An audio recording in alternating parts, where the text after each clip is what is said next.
എൻ്റെ ആര്യക്കുട്ടിൻ്റെ എക്സാം എല്ലാം കഴിഞ്ഞ് ഫ്രീ ആയി. അപ്പോൾ ആര്യക്കുട്ടിന് എക്സാം കഴിയുമ്പോൾ അമ്മ സിനിമയ്ക്ക് കൊണ്ടുപോകാമെന്ന് പറഞ്ഞായിരുന്നേ, ആട് 3 കാണാൻ. അപ്പോൾ ആര്യക്കുട്ടിന് എക്സാം ആട് 3 സിനിമ കാണാൻ കൊണ്ടുപോകണേ.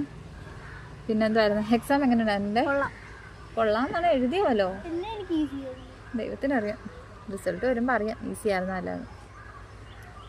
പിന്നെന്താ ആര്യക്കുട്ടാ, പിന്നെന്താ നമുക്ക് പരിപാടി? വെക്കേഷനും ഇങ്ങോട്ട് നോക്കി. സ്പീഡ് ബോട്ടിൽ കറങ്ങാം. പിന്നെ എല്ലായിടത്തും ഹൗസ് ബോട്ടിൽ പോകും. അയ്യോ, ഹൗസ് ബോട്ടാ? സ്പീഡ് ബോട്ടിൽ ആകുമ്പോൾ കൊണ്ടുപോകാം കേട്ടോ, 1 മണിക്കൂർ.